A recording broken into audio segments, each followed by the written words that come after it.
องค์การพุทธศาสนาสัมพันธ์แห่งสาธารณรัฐประชาธิปไตยประชาชนลาวจะได้จัดงานมหากุศลบุญครั้งยิ่งใหญ่แห่สูตรสาธยายพระไตรปิฎกพร้อมทั้งเฉลิมฉลองอาคารประธานสงฆ์ศูนย์กลางองค์การพุทธศาสนาสัมพันธ์และพิธีโหษสงฆ์มหาเถรภิเษกเป็นการเฉลิมฉลองผลสำเร็จของประชุมใหญ่ผู้แทนพระสงฆ์ทั่วประเทศสมัยที่9ในระหว่างวันที่26-31 มังกรที่จะมาถึงนี้อยู่เดินพระธาตุหลวงเวียงจันทน์พระอาจารย์ใหญ่อธิปไตยไมตรีจิตรองประธานศูนย์กลางหัวหน้าองค์การบริหารศูนย์กลางองค์การพุทธศาสนาสัมพันธ์แห่งสาธารณรัฐประชาธิปไตยประชาชนลาวพร้อมด้วยพระอาจารย์ใหญ่บุญทวีประสิทธิศักดิ์รองประธานศูนย์กลางองค์การพุทธศาสนาสัมพันธ์แห่งสาธารณรัฐประชาธิปไตยประชาชนลาวหัวหน้ากรรมาธิการสาธารณูปการได้ตั้งหน้าองค์การพุทธศาสนาสัมพันธ์แถลงข่าวงานบุญดังกล่าวให้ฮู้ว่าเนื่องจากมื้อสันวันดีมื้อเป็นสิริมงคลวันงามวันสอบประกอบด้วยมหามงคลทั้งหลายทั่วประเทศโดยร่วมโดยเฉพาะกับแม่นทางองค์การสงฆ์ศูนย์กลางปสที่จะได้จัดงานในมม.นี้ในวันที่26หาวันที่31เดือนมังกรที่จะมาถึงในนามของคณะบริหารงาน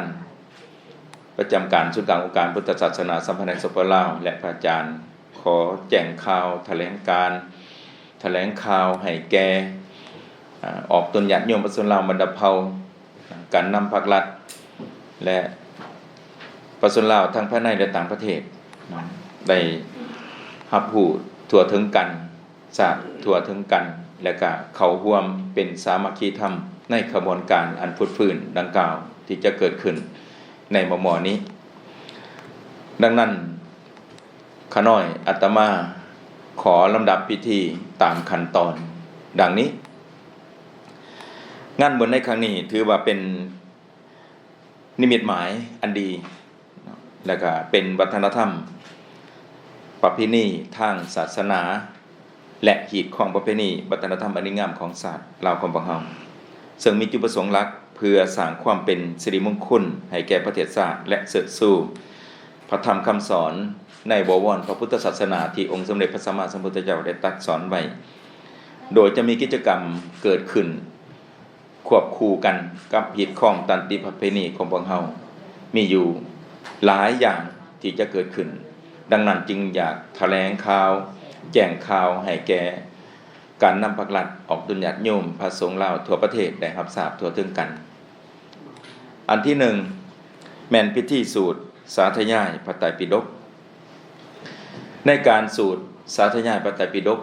อันนี้เป็นหัวข้อใหญ่ๆแต่พิธีการต่างๆจะมีองค์ประกอบหลายอย่างอันที่2แม่นพิธี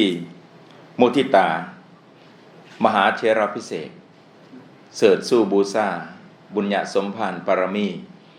ให้แก่พระอาจารย์ใหญ่ประธานศูนย์กลางปสที่ได้รับตำแหน่งหน้าที่เป็นประธานสงฆ์สูงสุดของประเทศ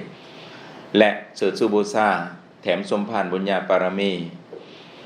บูชาคุณพระอาจารย์13องค์ที่จะได้เป็นองค์กวดแก่พระไตรปิฎกตั้งแต่สมัยที่7ที่8ที่ผ่านมาสมัยที่7ทั้งสมัยเลยเพิ่นได้กวดแก่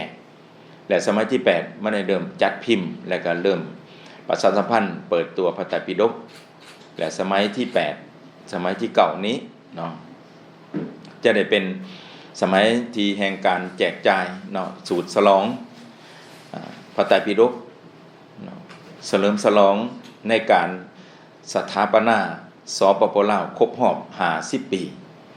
ของพวกเราพร้อมเนาะทั้งเป็นสิริมงคลให้แก่ประเทศชาติบ้านเมืองให้แก่ประชาชนลาวบรรดาเผ่าทุกทวหน้าอันที่3พิธีฉลองกุฏิประธานสงฆ์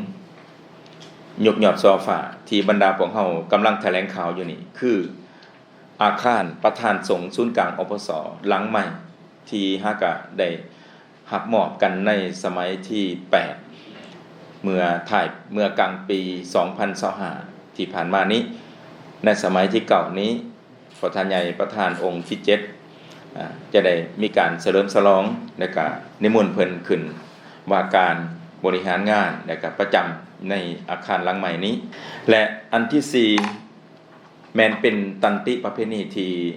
ขน้อยอาตมาได้กล่าวไว้ว่าเป็นการสืบทอด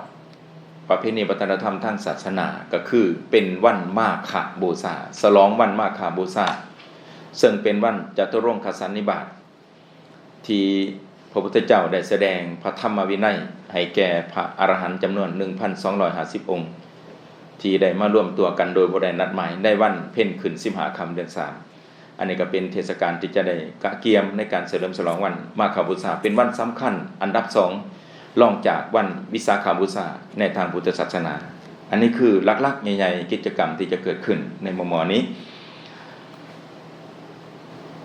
น้อมนมัสการพระเถรานุเถระและกับบรรดาทานพุทธศาสนิกชนที่นับถือและฮักแพงการจัดงานในครั้งนี้บ่เพียงแต่ที่มีทางพิธีทางศาสนาทั่วไปแต่แม้นเป็นกฎเกณฑ์แห่งศรัทธาและความเอาใจใส่ความเอาเป็นสิริมงคลอันสูงสุดและสูงส่งให้กับประเทศชาติบ้านเมืองของพวกเราให้กับประชาชนลาวบรรดาเผ่า